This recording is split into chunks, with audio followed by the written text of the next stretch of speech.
గారు చేసిన వ్యాఖ్యలు మాజీ ముఖ్యమంత్రి మీద కేసీఆర్ గారు చేసిన వ్యాఖ్యల్ని ముక్త కంఠంతో తీవ్రంగా ఖండిస్తున్నాము. ఇప్పుడే మిత్రులు చెప్పినట్టు నిజంగా శాసనసభలో మేము మా ముఖ్యమంత్రి గారు ఉన్న శాసనసభలో మేము శాసనసభ్యులుగా ఉండడం అవమానకరంగా భావిస్తున్నాం. ఎందుకంటే ఈ శాసనసభలో ముఖ్యమంత్రి గారు వాడిన భాష గత ఒక సంవత్సరం 14 నెలలుగా వాడిన భాషని అనేక సందర్భాలను ఉటంకిస్తూ మీ ముందర పెట్టదలుచుకున్నాను.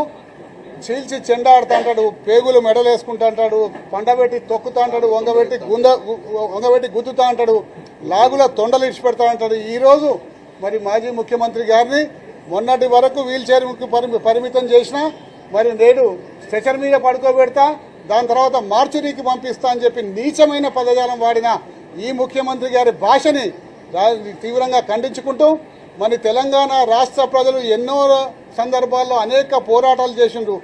ఏ పోరాటాల్లో కూడా ఆ పోరాటానికి నాయకత్వం వహించిన నాయకులు ఇటువంటి నీచమైన భాష వాడలేదు. కానీ మన ముఖ్యమంత్రి గారికి అధికారం ఇచ్చి తెలంగాణ పరిపాలించమని చెప్పేసి ప్రజలు అధికారం అవకాశం ఇస్తే కేవలం అధికారం అవకాశాన్ని పక్కకు పెట్టి ఈరోజు కేసీఆర్ గారి కుటుంబాన్ని మరి కేటీఆర్ గారిని ఏ విధంగా సతాయించాలి, ఏ విధంగా తిట్టాలి, ఏ విధంగా జైలుకు పంపాలన్న కేవలం ఏకైక ఆలోచనతోటి ప్రజా పరిపాలన పక్కకు పెట్టి ప్రజల సంక్షేమం పక్కకు పెట్టి ఇచ్చిన వాగ్దానాలు పక్కకు పెట్టి కేవలం వ్యక్తిగత దూషణలకే పరిమితమైన ముఖ్యమంత్రి గారు నిజంగా నీచమైన మీ యొక్క గుణాన్ని ఈరోజు బహిర్గతం చేసుకుని రాష్ట్ర ప్రజలందరూ కూడా గమనిస్తున్నారు. ఇటువంటి పదజాలాన్ని అందరం కూడా తీవ్రంగా ఖండిస్తున్నాం.